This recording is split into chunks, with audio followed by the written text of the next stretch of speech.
오늘은 광고 심리학 서장, 광고란 무엇인지에 대해서 살펴보도록 하겠습니다.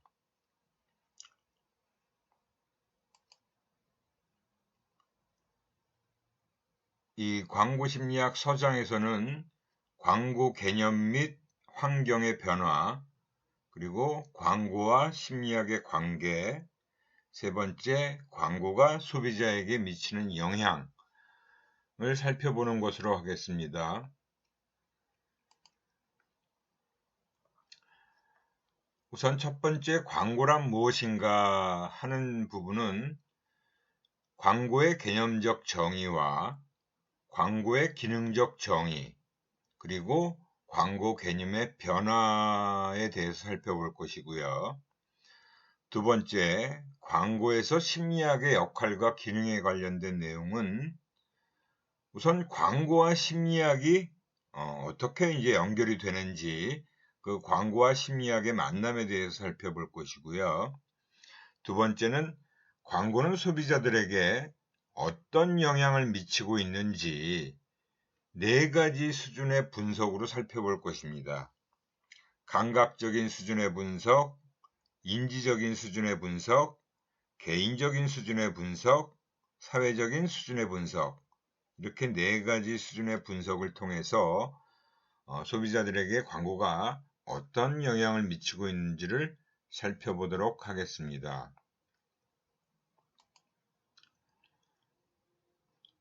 광고란 무엇인가? 첫 번째가 광고의 개념적 정의입니다. 우리가 광고라는 것은 애드버타이징이라고 보통 얘기하죠. 그 애드버타이징과 애드버타이즈먼트와의 차이점이 있죠. 애드버타이징이라는 것은 일반적인 광고의 개념이에요. 보통 우리가 말하는 광고는 애드버타이징을 얘기하는 거고요. 애드버타이즈먼트다라고 하는 것은 광고물 또는 광고 메시지를 얘기하는 겁니다. 그러니까 엄격히 그냥 구분한다면 그냥 광고 그러면 애드버타이징을 얘기하는 거고, 애드버타이즈먼트는 광고물 또는 광고 메시지를 얘기하는 거예요. 그리고 우리가 커머셜이다라고 얘기하는 거, 그게 바로 상업 광고의 메시지를 얘기하는 겁니다. 그 광고라는 그 어원을 보면 원래 방향을 바꾸다 또는 주의를 기울이다라는 라틴어에서 유래된 애드버티어라는 단어에서 유래됐다라고 하고 있습니다. 그러니까 광고의 개념이 방향을 바꾸다 또는 주의를 기울이다 라는 의미가 포함되어 있는 말이죠. 그게 어떻게 보면 지금 현대에 와서도 이 어드버티어라는 라틴어에서 유래됐지만 지금 현재 애드버타이징이다라고 얘기하는 광고도 이러한 의미를 다 담고 있다라고 보시면 되죠.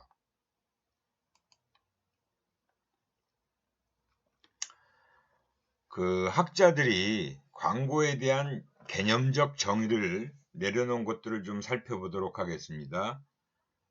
광고는 인쇄 형태를 취한 판매술이다. 아주 오래전에 초창기에 이런 의미의 광고를 얘기한 거죠. 인쇄 형태를 취한 판매술이다. 이 당시에는 인쇄할 수밖에 없었으니까, 그죠? 그게 이제 J. 케네디라는 학자가 1894년에 내린 광고의 정의였어요. 그리고 1932년도에 애드버타이징 에이지라는 그 저널에서 광고 정의 콘테스트에 입상한 그런 정의는 광고는 광고주의 이익을 높이기 위한 아이디어, 서비스, 제품에 관한 정보의 전달이다. 이건 어떻게 보면 조금 초기에 얘기한 인쇄 형태를 취한 판매술이다 보다는 훨씬 더 발전된 의미가 담겨져 있죠. 그죠? 아이디어, 서비스, 제품에 관한 정보의 전달이다라고 얘기를 하고 있습니다. 그게 1932년도에 내린 정의예요. 그 다음에 어떻게 보면 이제 최근 현대적 의미의, 근대적 의미의 그 광고의 의미가 1989년도에 웰스 앤 버넷이라는 학자들이 내린 정의입니다. 명시된 광고주가 대중 매체를 이용하여 청중을 설득하거나 영향력을 행사하려고 하는 유료의 비인적 커뮤니케이션 형태다라고 정의를 내리고 있어요. 이 정의가 바로 지금 사용되고 있는 광고의 정의라고 할 수 있습니다. 여기에 몇 가지 특징이 다 들어가 있어요. 명시된 광고주, 대중매체를 이용한다. 그리고 청중을 설득하거나 영향력을 행사하려고 한다. 그리고 유료에, 즉 돈을 내고 한다는 거죠. 비인적, 그러니까 어떤 특정의 사람이 아니라 그런 불특정 다수, 비인적 커뮤니케이션의 형태다라고 정의를 내리고 있습니다. 그리고 1994년도에 한국의 광고학회에서 내린 정의가 광고주가 청중을 설득하거나 영향력을 미치기 위해서 대중매체를 이용하는 유료의 비대면적인 의사전달 형태이다. 앞에서 설명한 그 개념적 정의하고 별반 다르지가 않죠. 그래서 지금 현재 우리가 쓰고 있는 정의가 바로 이런 의미가 포함되어 있다고 보시면 됩니다. 그래서 이제 광고라는 것은 시대에 따른 역할의 변화를 적절하게 반영하고 있고, 또한 각 영역별로 공통점을 가지고 있지만 조금씩 다르게 좀 정의를 내리고 있다라고 보실 수 있어요.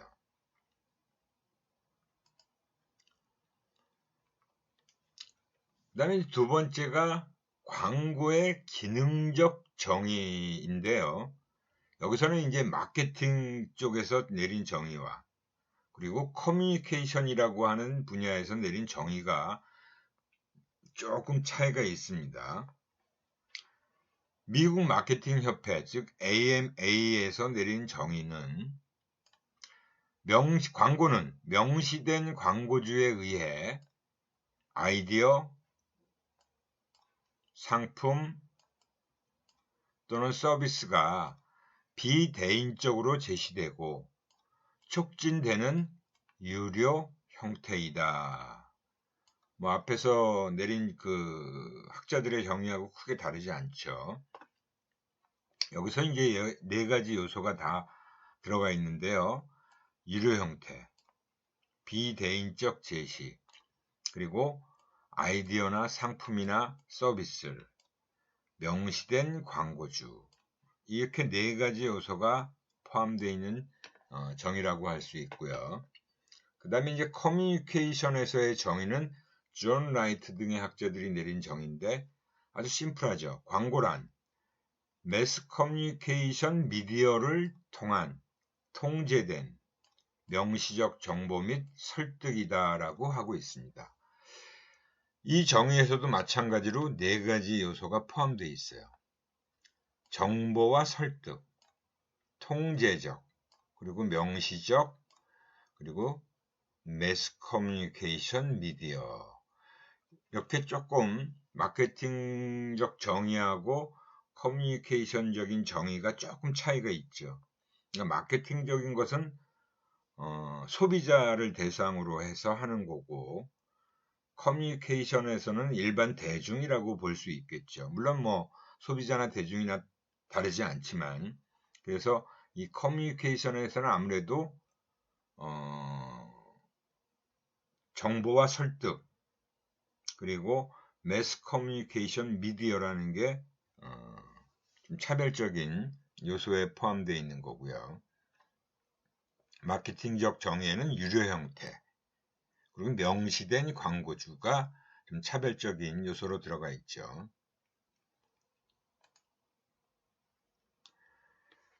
그래서 광고의 기능적 정의를 가지고 나타나는 그 공통 요소를 분석해 보면, 다양한 우리가 앞에서 광고 정의를 내리는 학자들, 에드에이지라는 그 저널, 그 다음에 AMA, 미국 마케팅 학회, 우리 한국에서의 대한민국 그 광고주 학회에서, 광고학회에서 내린 정의, 그런 다양한 정의들에서 공통적으로 몇 가지 요소가 정리가 될 수 있어요. 그 첫 번째가 이제 광고주가 명시돼야 된다. 광고주 명시예요. 첫 번째가. 그러니까 항상 누가 얘기하는지가 드러나야 된다라는 거죠. 광고주 명시라는 건. 그리고 비대인적 제시, 불특정 다수한테 하는 제시, 그리고 촉진 행위다. 그리고 설득 및 영향을 미치기 위한 것이다. 이건 목적에 해당되는 거겠죠. 그리고 반드시 돈을 내서 하는 거다. 돈을 지불해야 된다. 유료 형식이다라는 거죠. 그죠? 그 다음에 그 광고의 대상이 되는 건 어떤 아이디어일 수도 있고, 상품일 수도 있고, 서비스도 될 수 있다는 거예요. 그렇게 이 5가지 요소가 광고의 기능적 정의를 통해서 우리가 분석해 본 공통 요소라고 할 수 있습니다. 그러니까 광고다라고 하는 것은 반드시 이 5가지 요소가 다 포함되어 있어야 된다는 거죠. 그러니까 우리가 일반적으로 찌라시 이런 거, 그죠? 전단지, 그런 걸 보면 광고하고 분명히 차별화가 돼 있어요. 누가 하는지가 잘 드러나 있지 않잖아요. 그게 바로 광고주가 명시되어 있지 않다는 거고, 그 다음에 돈을 지불하지 않고도 막 뿌려질 수가 있는 거죠. 그죠? 그런 면에서 분명히 광고라는 것은 이 5가지 요소가 다 갖춰져 있어야 된다라고 보시면 됩니다.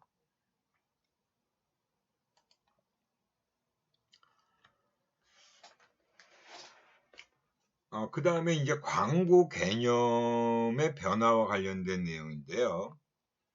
광고의 개념이 초창기에서 이렇게 쭉 지금까지 쭉 거쳐오면서 그 개념이 변화된 적이 몇 번 있다라는 거예요.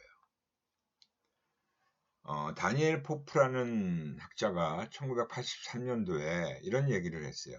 19세기 후반부터 20년대, 1920년대에 걸쳐서 오늘날의 광고의 기초가 확립되었고, 또 19세기 후반까지의 광고와 그 이후의 광고에 변화가 일어났다고 보고 있는 거죠. 변화. 달라졌다는 거예요. 그래서 19세기 말 그러면 이제 1800년대 후반이 되겠죠. 현대 광고의 기원이 여기서부터 출발한다. 그리고 디자인 측면에서의 레이아웃이라는 것이 또 등장하는 것도 이때부터 등장했다는 거예요. 그리고 수요의 창출이라는 관점이 작용하고 있더라. 이게 19세기 말의 개념인데, 19세기 말에서 이제 20세기로 접어들면서, 그러니까 1920년대, 그죠? 그 즈음에는 광고의 개념이 이렇게 바뀌었다라는 거예요. 구매 행위에서도 만족이나 기쁨을 느끼기 시작하는 소비자가 탄생을 했다라는 겁니다. 그러니까 단순히 그냥 수요만, 필요해서 사는 것뿐만이 아니라 그 물건을, 어떤 제품을 구매하고 그 구매하는 행위에서도 만족이나 기쁨을 느끼는 소비자가 늘어나기 시작했다는 겁니다. 그래서 소비자 욕구를 전환시키는 그 상표 태도를 변경시키는 설득 기능이 중요해지기 시작했다는 겁니다. 그러니까 초창기에는 그냥 수요만 창출하면 그게 광고라고 할 수 있었는데 수요 창출뿐만이 아니라 욕구를 전환시켜서 상표 태도를 변경시키는 뭔가 태도 변화를 시키는 그런 설득이라는 부분이 더 중요해진 시기가 됐다는 겁니다. 그래서 광고의 기능을 왜 설득에 초점을 맞춰야 하는가 하는 문제가 우리가 생각해 볼 문제였죠. 우선 광고 매체가 자꾸 늘어나요. 그러니까 다양화되어짐으로 인해서 설득이 중요한 기능으로 부각됐다는 거예요. 그러니까 예전 초창기 때는 그냥 인쇄에 의한 광고만 있었는데 전파 광고가 이제 생겨나기 시작한 거죠. 즉 TV와 라디오가 먼저겠죠. 그래서 라디오나 TV를 통해서 이제 음성 전달이 되고 영상이 전달되어지면서 설득이라는 기능이 아주 중요하게 부각됐다는 거예요. 인쇄 광고는 능동적인 접촉을 필요로 하는 경우죠. 인쇄 광고는. 근데 소비자가 비교적 능동적이나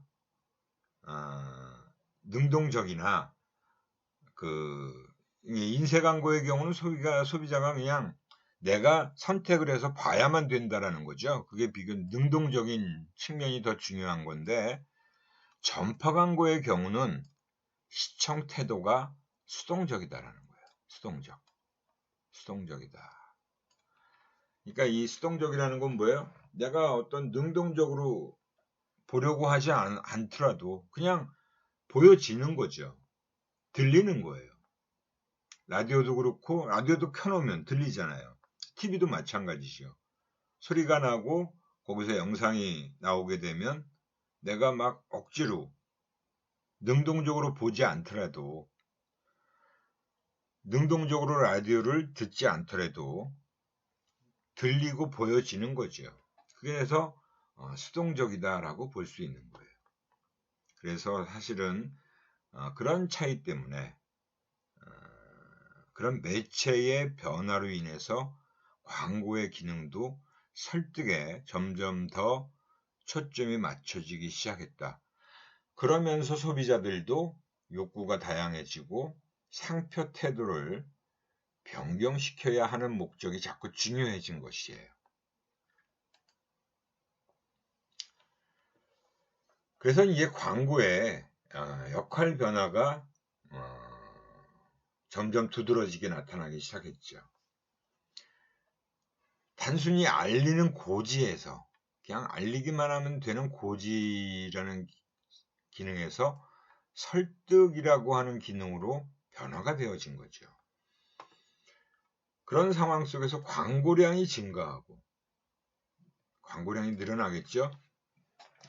점점 뭔가를 생산하는 기업들이 자꾸 늘어나니까 광고도 늘어날 수밖에 없잖아요. 그러면서 광고끼리의 경쟁이 더욱더 심화되기 시작한 거예요. 광고의 어떤 광고끼리도 경쟁이 치열해진 거죠. 그래서 광고를 하는 것 중에서도 눈에 띌 필요가 생긴 거죠.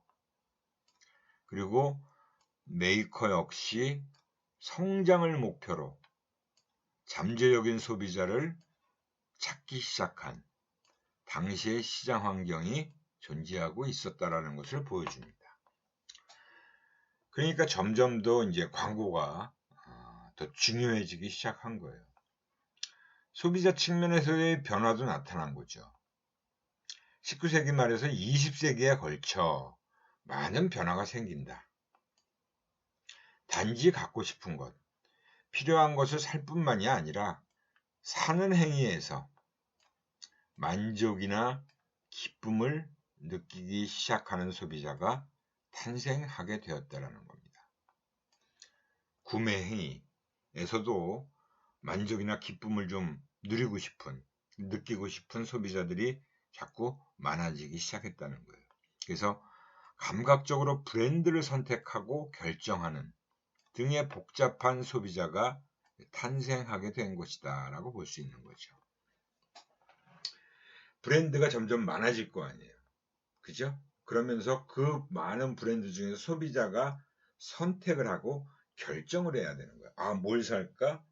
아, 이거 사야지 하는 그런 소비자들도 점점 더 이제 고민이 많아진 거죠. 그래서 이 19세기 말에서 20세기에 걸쳐 탄생한 광고의 기능은 어떤 브랜드의 우월성을 알림으로써 구입할 의사를 불러일으키고 구매 결정에 도달하도록 하는 것이다 라는 것입니다. 그래서 이제 광고의 역할이라는 게 예전에는 그냥 초창기만 해도 단순히 알리는, 그게 고지라고 볼 수 있는 거죠. 알리기만 하면 됐어요. 이게 나왔습니다. 필요하니까 다들 사가세요 라는 그런 기능에서 여러 이제 필요한 것들도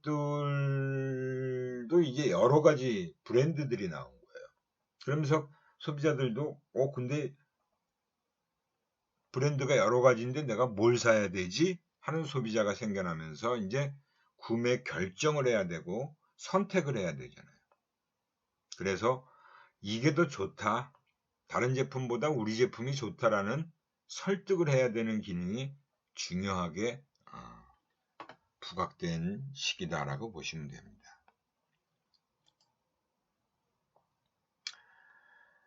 근데 왜 광고가 곧 설득이냐 라는 그런 생각을 제고해야만 하는가 하는 부분이 있어요. 광고가 곧 설득이다. 그런 것의 가장 중요한 이유로는 광고 매체가 신문이나 잡지 같은 인쇄 매체에서 TV를 중심으로 한 전파 매체로 중요도가 옮겨졌기 때문이다라는 거예요.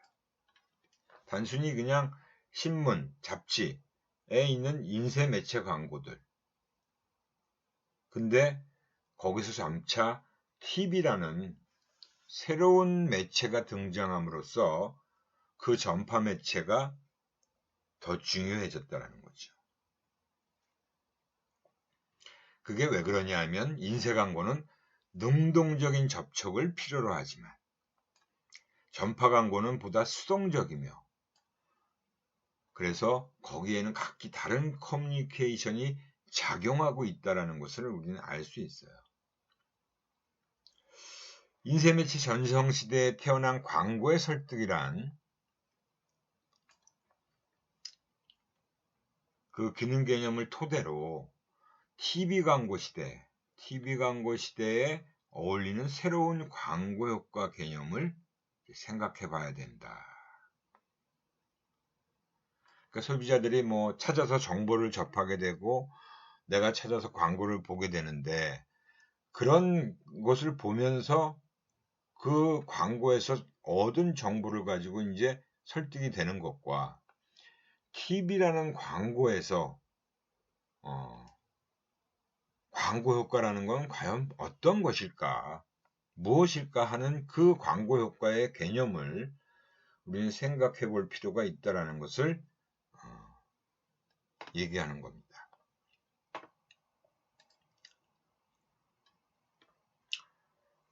그리고 이제 광고에서의 심리학의 역할과 기능이라는 것이 굉장히 중요한 부분인데, 그럼 광고라는 게 이제 그러한 기능을 가지고 있는데, 그럼 심리학이 왜 거기에 필요한 거냐? 심리학이 거기서 왜 중요한 역할을 하는 거냐?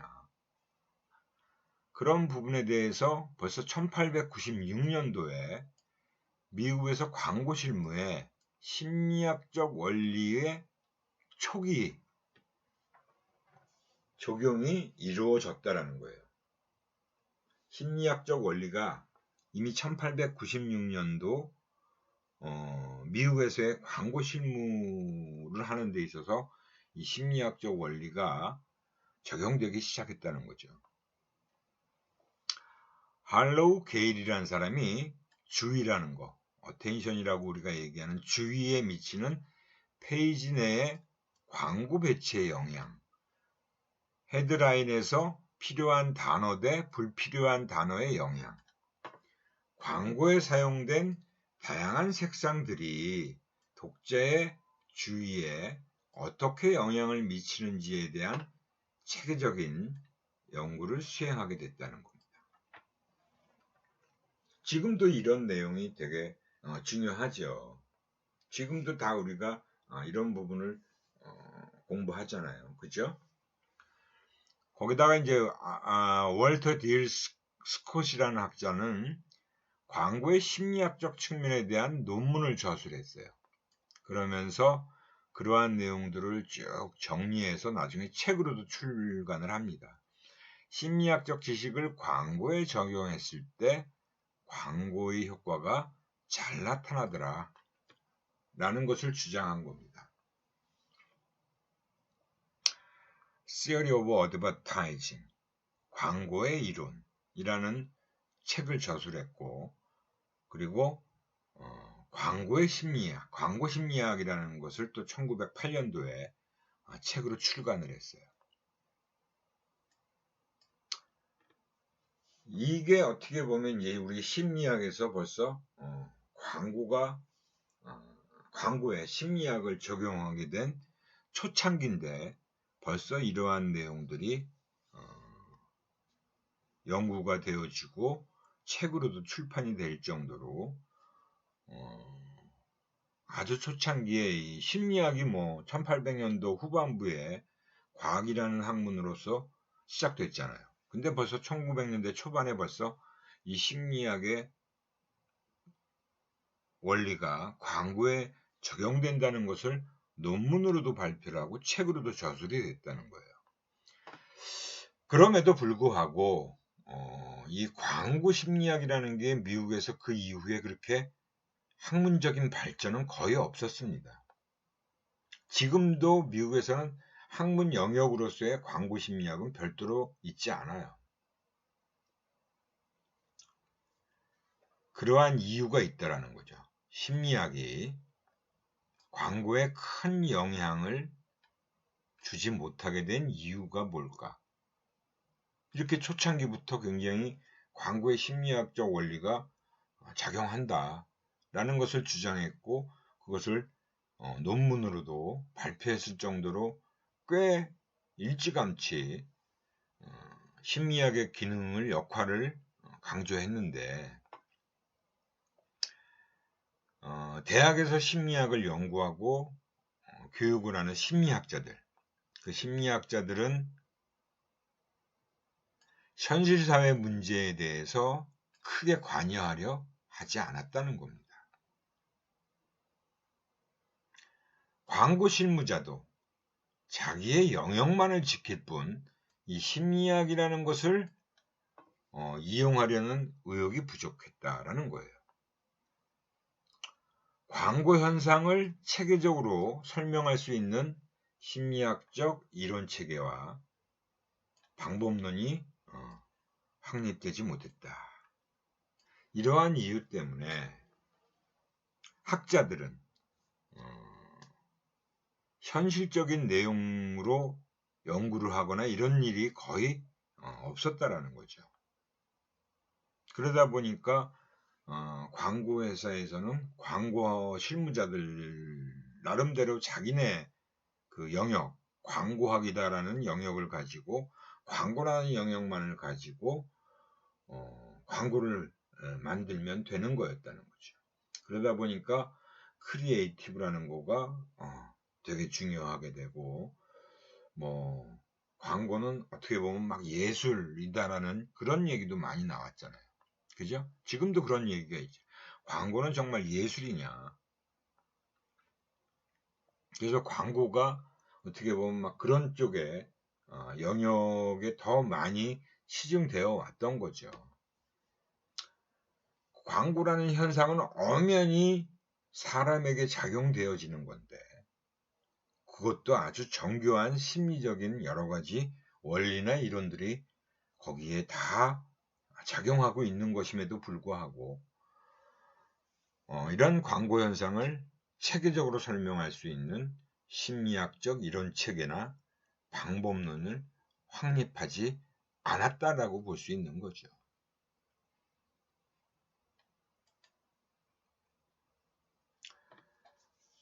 그래서 이 광고와 심리학이 이제 더 밀접하게 연결되어 있다는 것을 보여준 하나의 모델이 있어요. 그게 바로 에이드마 모델이다라고 얘기하는 거죠. AIDMA 모델.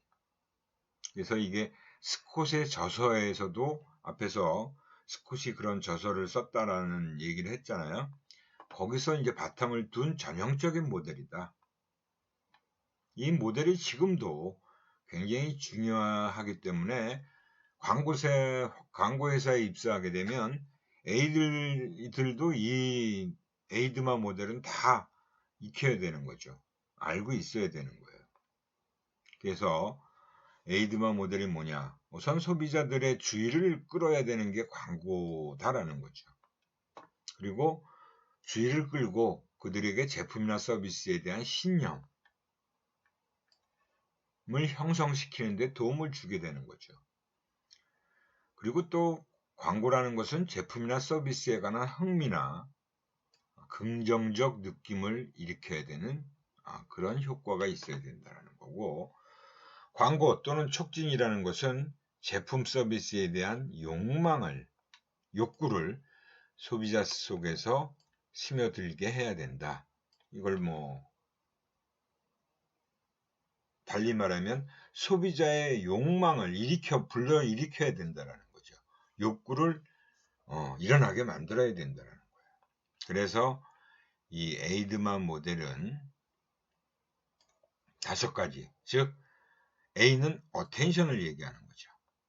어떻게 보면 광고라는 건 우선 다른 건 다 생각하지 말고 그 광고에 사람이 주목을 해야 돼요. 소비자들이. 어떤 자극에 사람들이 주목하는가 하는 부분입니다. 광고 내용이 아무리 좋고 광고에서 전달해주는 정보가 굉장히 중요함에도 불구하고 광고가 나왔을 때 소비자들에게 주목을 끌지 못하면 소용이 없잖아요. 그죠? 그리고 그 자극을 접했을 때 뭔가 재밌네, 이거 필요한 거네, 흥미를 느끼고 관심을 가져줘야 돼요. 그래서 그걸 interest라고 얘기하죠. I. 그죠? 그리고 나면 이거 한번 사볼까? 이게 정말 필요한 거네? 라는 욕구, 디자이어. 그게 욕망이다라고 얘기하는 건데, 욕구죠, 어떻게 보면. 그 욕망으로 전환되어지는 기제가 작용해야 된다라는 거예요. 그죠? 그게 바로 D죠. 그래서 광고를 통해서 그런 것들이 쫙 일어났을 때 그 광고에서 얘기하는 내용이나 브랜드들 이런 것들이 소비자의 기억 속에 들어가야 돼요. 그래서 어떻게 그것을 기억시킬 것인가? 메모리죠. 그리고 기억을 했다고 치고요. 그 머릿속에 들어가 있는, 기억 속에 들어가 있는 브랜드나 제품이 소비자의 구매 행위로, 즉 액션으로, 그죠? 행위로 나타나게 하기 위해서는 어떻게 해야 하는가 하는 부분까지. 그래서 여기서 사실은 AIDMA라는 이 에이드마가 다 각각 하나하나가 광고 효과라는 것과 다 연결되어 있어요. 근데 하나의 광고가 이 5가지 모든 것을 다 충족시키기에는 어려움이 있어요. 어떤 광고는 아주 주목은 많이 잘 끌어요.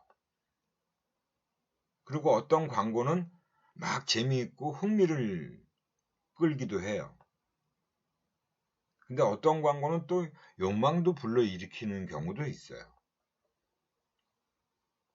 근데 어떤 광고는 또 기억을 잘하게끔 해주는 광고도 있어요. 이 모든 것들이 다 충족되어지는 광고를 만든다는 게 쉽지 않다라는 거죠. 그래서 어떤 상황이냐에 따라서 어디에다가 초점을 맞출 것인가를 결정을 해줘야 되는 거예요. 즉 광고 효과의 어떤 부분에 초점을 맞출 것인가를 의사결정해야 된다는 거죠. 그게 어떤 제품과 관련된 제품의 프로덕트 라이프 사이클, 제품 수명주기라고 얘기하는 거에 따라서 어느 시기냐에 따라서 어떻게 광고를 만들어야 되느냐가 다 달라지게 됩니다. 그래서 그때그때 상황에 따라서 광고 효과도 뭐에 목표를 두느냐가 다 달라지게 되는 거예요. 이 기본적인 모델이라고 하는 이 각각의 5가지 요소를 다 충족시키는 광고는 없다라고 보시면 됩니다. 그건 나중에 우리가 또 뒤에서 광고 효과와 관련된 얘기를 할 때 또 언급되어질 겁니다. 그래서 이 광고의 기본 요소라고 하는 에이드만 모델은 attention, interest, desire, memory, action 그 앞글자를 다 따서 에이드마라고 얘기를 하고 있는 겁니다. 어떤 사람들은 어떤 자극에 주목하는가, 또 어떤 자극에 흥미를 느끼는가, 어떤 자극들이 욕망으로 전환되는 기제는 또 무엇인가, 어떻게 기억시킬 것인가, 욕망으로 잠재되어 있는 것을 어떻게 행위로 이끌어낼 것인가. 그래서 이런 5가지 요소가 광고의 기본 요소다라고 하는 것들입니다. 요거는 여러분들이 반드시 기억을 하셔야겠죠. 에이드마. 이거 특별히 어렵지 않죠. 그래서 이 5가지 요소는 여러분들이 반드시 기억을 해 놓으시기 바랍니다. 순차적으로 기억하면 되죠. 주목하고 흥미를 느끼고 욕망을 불러일으키고 기억하고 그리고 행위를 연결시키는 그 5가지 요소를 잘 기억해 두시기 바랍니다. 광고라는 것이 소비자들에게 과연 그러면 어떤 영향을 미치고 있는지, 그죠? 이 앞에서 우리가 쭉 얘기했었죠. 4가지 수준에서 이 소비자들에게 영향을 미치고 있다. 파숑이라는 사람이 그 1981년도에 광고가 어떻게 지각되고 있고 기억되고 그리고 행동에 어떠한 영향을 주는가를 이해하기 위해서는 최소한 다음과 같은 4수준에서 분석을 해야 한다는 주장을 한 겁니다. 그래서 광고라는 것은 감각적인 수준의 분석, 인지적인 수준의 분석, 개인적인 수준의 분석, 사회적인 수준의 분석. 이것도 보시면 그냥 감각적인 수준과 인지적인 수준, 개인적인 수준과 사회적인 수준으로 나누어서 생각해 보시면 별로 어렵지 않은 거죠. 광고의 분석 수준이라고 우리 교재에도 그림 1-2가 바로 광고의 분석 수준을 보여주고 있는 그림입니다.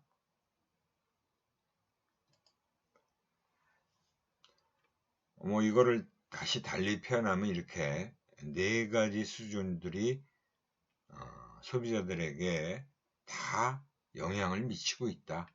감각, 인지, 그리고 개인적인 수준, 사회적인 수준.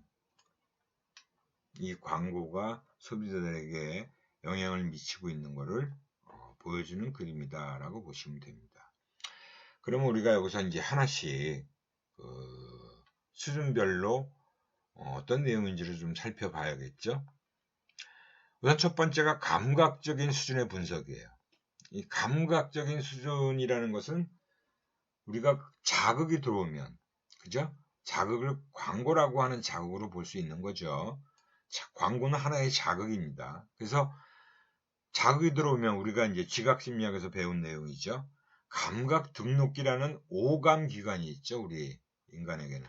그래서 감각 등록기라는 시각, 청각, 촉각, 미각, 후각 이렇게 5가지. 그게 이제 감각 등록기라는 게 삼투압 작용을 해서 여과 장치의 역할을 한다 그랬잖아요. 그죠?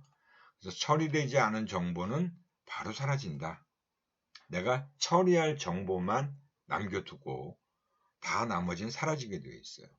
그래서 감각적인 수준의 분석을 통해서 광고 자극의 효과에 관련된 연구를 해야 하는 거죠.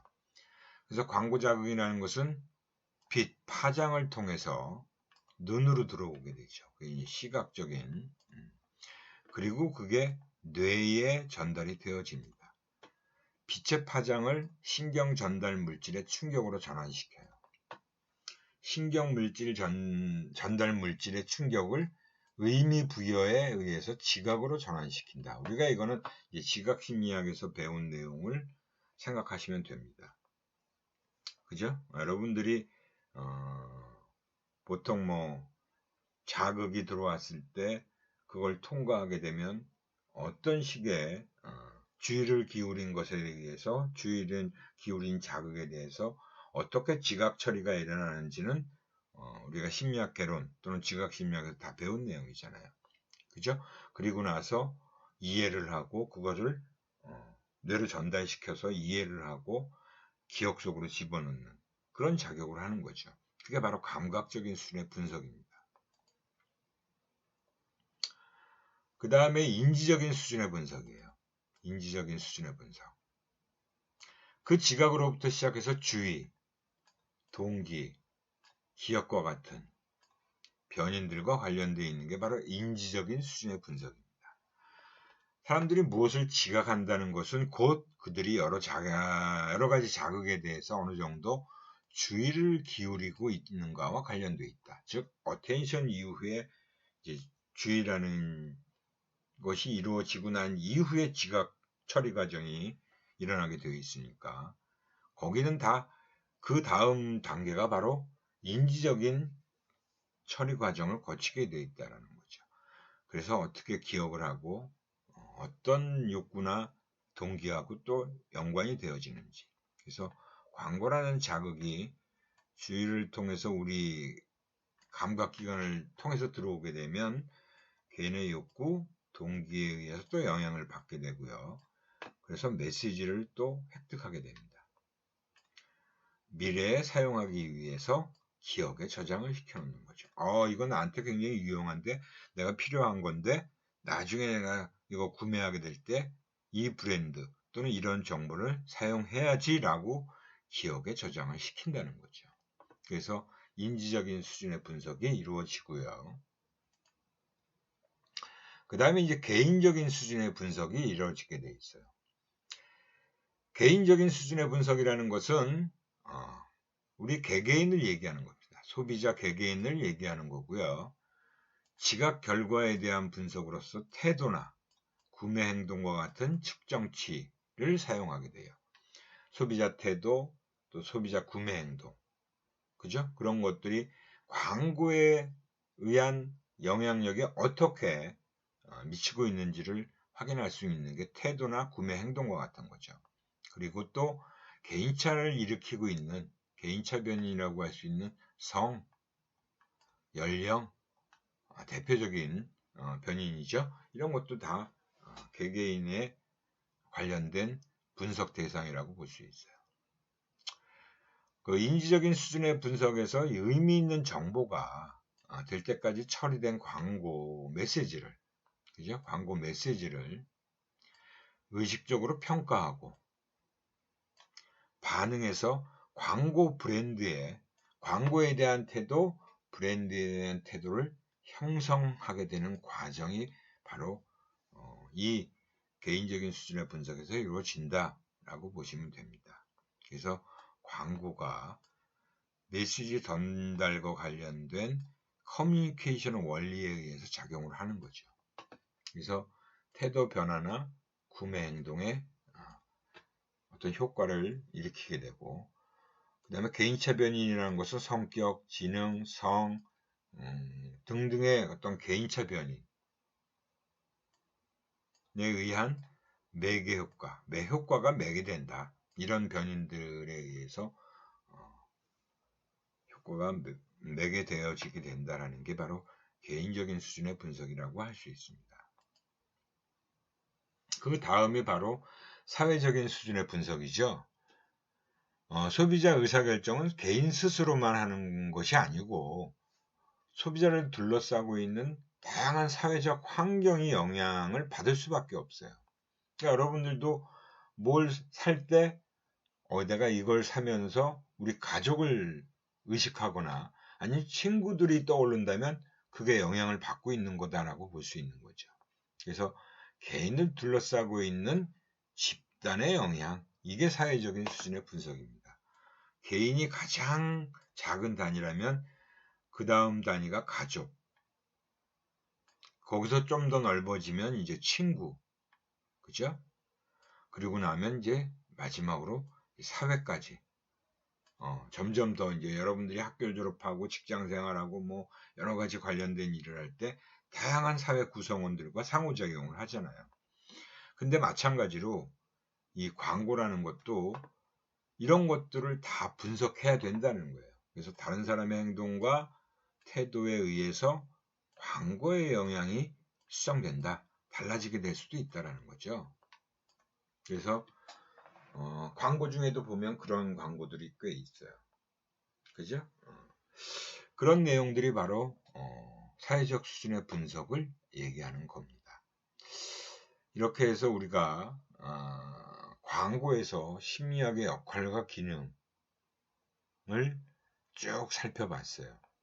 4가지 수준에서의 분석까지. 그래서 이제 여기서 이제 우리 책에도 보면 이 생각해볼 문제가 책 맨 마지막 장에 정리가 돼서 나옵니다. 여기 있는 내용이 바로 그 내용이에요. 그래서 광고의 정의가 관점에 따라, 학문적 특성에 따라 다양하게 정의되어 있다는 거. 거기서 나타나는 공통적인 특징, 아까 5가지 특징 얘기했었죠. 그거 한번 잘 정리해 놓으시고요. 그리고 정의들 간의 차이는 또 무엇인지, 그리고 광고의 개념이 변화가 일어나게 되는데 그 변화가 일어나게 된 배경에 대해서도 여러분들이 잘 정리해 놓으시기 바라고요. 광고에서의 심리학의 역할이 되게 중요하다라고 하는 것은 이미 심리학의 초창기 시대부터 잘 알려져 왔고 그거를 논문이나 책으로도 발표했는데 그런 광고를 잘하려면 왜 심리학을 알아야 하는지에 대해서도 한번 생각해 볼 필요가 있고요. 광고가 소비자들에게 미치는 영향은 광고가 일으키는 모든 과정에 미치고 있다고 할 수 있다. 그 광고가 영향력을 미치는 4가지 수준에 대해서도 정리해 놓으시기 바랍니다. 이렇게 해서 오늘 광고의 서장과 관련된 내용을 쭉 살펴봤습니다. 제가 좀 말을 빨리 하는 건지 여러분들이 강의를 따라오는데 어려움은 없는지, 혹시 뭐 여러분들이 잘 이해가 안 되거나 혹시는 뭐 제 말이 너무 빨라서 못 알아듣겠다든가 하는 생각이 있으신 분들은 질문 코너에다가 반드시 올려주시기 바랍니다. 아니면 뭐 그 쪽지를 통해서도 저한테 제 강의를 듣는데 이러이러한 점은 좀 불편하다, 뭐 어려움이 있다, 뭐 이런 얘기를 올려주시면 제가 바로바로 또 수정을 해서 다음 강의에 반영하도록 하겠습니다. 예, 오늘 광고의 서정과 관련된 내용은 이것으로 마치도록 하겠습니다. 예, 다음 시간에 또 뵙도록 하지요. 수고하셨습니다.